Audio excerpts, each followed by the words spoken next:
వేములవాడ శ్రీ రాజరాజేశ్వరి ఆలయ అభివృద్ధి పేరుతో జూన్ 15 నుంచి ఆలయాన్ని మూసివేయాలని రాష్ట్ర ప్రభుత్వం తీసుకున్న నిర్ణయాన్ని వ్యతిరేకించారు ఆలయ రక్షణ కమిటీ చైర్మన్ ప్రతాప రామకృష్ణ.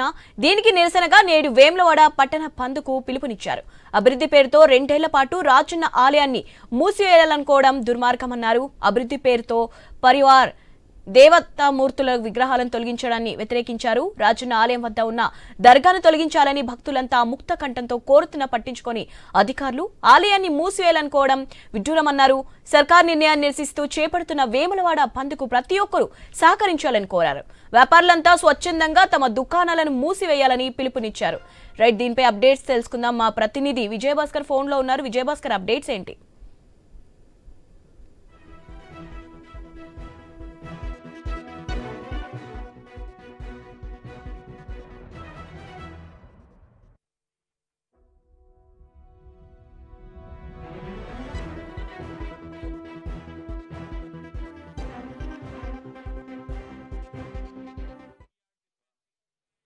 అధికారంలోకి వచ్చిన తర్వాత గత 2 నెలల క్రితం సీఎం రేవంత్ రెడ్డి ఆధ్వర్యంలో మొత్తం రాష్ట్ర కేబినెట్ మీటింగ్ అనంతరం అంతా కూడా వేములవాడ టూర్కు వచ్చారు. టూర్కు వచ్చినటువంటి సందర్భంలో వేములవాడ నిధులకు సంబంధించి పెద్ద ఎత్తున అంటే దక్షిణ కాశీగా పేరొందినటువంటి వేములవాడ రాజన్న సన్నిధిని అభివృద్ధి చేసేందుకు నిర్ణయం తీసుకున్నారు. దానికి సంబంధించి నిధులను కూడా కేటాయించారు. 2 సంవత్సరాల పాటు అత్యంత వైభవంగా అంటే తెలంగాణ రాష్ట్రంలో ఉన్నటువంటి యాదాద్రి తరహాలో అభివృద్ధి చేసేందుకు కాంగ్రెస్ పార్టీ నిర్ణయం తీసుకుంది. అయితే నిర్ణయం తీసుకున్నటువంటి అనంతరం దాదాపు దాని డెవలప్మెంట్ కు సంబంధించి 2 సంవత్సరాల వ్యవధి పడుతుందని చెప్పేసి కూడా నిర్ణయం తీసుకున్నారు. అయితే ఒక్క తెలంగాణ రాష్ట్రంలోనే కాకుండా పక్కనే ఉన్నటువంటి ఆంధ్ర, మహారాష్ట్ర, ఛత్తీస్గఢ్ నుంచి దాదాపు వేలాది సంఖ్యలో భక్తులు వచ్చి దర్శనం చేసుకుంటారు. ఇక సోమవారం అయితే 1,00,000 పైగా భక్తులందరూ కూడా వచ్చి దర్శనం చేసుకుంటారు. ఈ నేపథ్యంలోనే అయితే ఈ శివాలయం టెంపుల్ కి సంబంధించి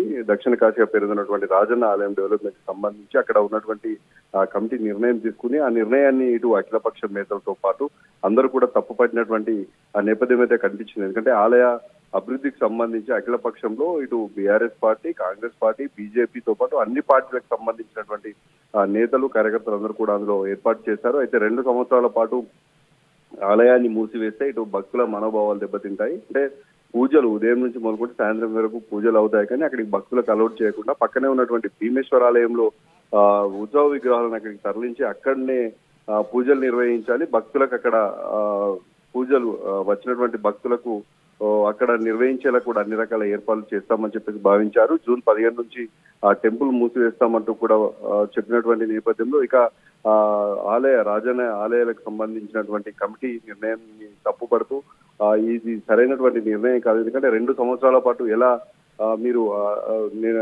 గుడిలోకి పోకుండా అడ్డుకుంటారంటూ కూడా బంద్ పిలిపించినటువంటి నేపథ్యం కనిపించింది. ఇక టెంపుల్ పరిసరాల ప్రాంతాల్లో ఉన్నటువంటి వ్యాపారులందరూ కూడా 2 సంవత్సరాల పాటు రానియకుండా ఉంటే వీధిన పడతారంటూ పెద్ద ఎత్తున ఈరోజు బంద్ పిలిచినటువంటి నేపథ్యంలో ఇటు కమిటీ ఇచ్చినటువంటి నిర్ణయం మేరకు పెద్ద ఎత్తున వేములవాడకు సంబంధించినటువంటి దుకాణదారులందరూ కూడా బంద్ లో పాల్గొన్నటువంటి ఆ నేపథ్యం అయితే కనిపిస్తుంది. మరోవైపు ఇటు 2వ వాదన కూడా వినిపిస్తున్నటువంటి నేపథ్యం 2 సంవత్సరాల పాటు తాము ఎలా ఉండాలి ఏంటి అనేటువంటి వాటిని కూడా బయటకు తీసుకొస్తున్నటువంటి నేపథ్యం అయితే కనిపిస్తుంది. ఎందుకంటే పెద్ద ప్రాజెక్టు కావడం అంటే పెద్ద ఎత్తున డెవలప్మెంట్ చేయాలనేటువంటి కంకణం కట్టుకున్నాం కాంగ్రెస్ పార్టీ. ఈ నేపథ్యంలోనే పెద్ద ఎత్తున డెవలప్ చేసేటువంటి నేపథ్యంలో ఇటు భక్తులు వస్తే అక్కడ ఆటంకం ఏర్పడుతుంది అనేటువంటి ఒక వాదన కూడా వినిపిస్తా ఉంది. ఇక వారికి సపరేట్ గా ఏర్పాటు చేయాలి తప్ప అక్కడనే రాజన్న ఆలయం గర్భగుడిలోకి వెళ్ళకుండా ఉన్నప్పటికీ కూడా లోనికి ఎప్పుడైతే ఉన్నాయో అదే విధంగా చేసుకోవాలనేటువంటి ఒక డిమాండ్ కూడా వినిపిస్తున్నటువంటి నేపథ్యంలో ఇటు